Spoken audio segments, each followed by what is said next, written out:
Le pape François et l'intelligence artificielle, ce n'est pas qu'une histoire de faux clichés devenus iconiques. Dans les dernières années de sa vie, il a mis en garde contre les dérives de l'IA, qu'il s'agisse de la désinformation, de l'apparition d'armes autonomes ou encore d'un substitut de Dieu.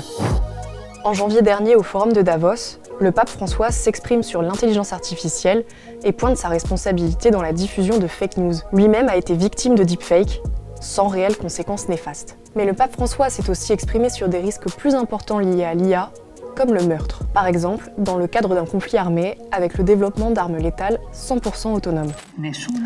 Aucune machine ne devrait jamais choisir d'ôter la vie à un être humain. Lors de ce discours devant des dirigeants du monde entier, il avait réclamé la mise en place d'une algoréthique, une éthique de l'IA. En janvier 2025, le pape François a même validé la parution d'une note du Vatican sur l'IA. Elle interroge notamment la capacité de l'algorithme à remplacer Dieu aux yeux des humains. Ça fait référence à certaines déclarations de quelques pontes de l'IA comme Sam Altman ou Elon Musk qui prédisent tous les deux l'apparition un jour d'une intelligence artificielle générale.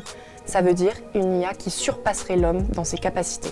Ce discours, avant tout marketing, inquiète le Vatican qui y voit la recherche d'un autre, plus grand, et donc un risque de créer un substitut de Dieu. Tout ceci étant dit, le pape François et l'Église ne rejettent pas pour autant complètement l'IA. Certains logiciels leur sont même bien utiles. Par exemple, certains croyants utilisent des agents conversationnels pour évangéliser, comme KTGPT ou Hello Bible.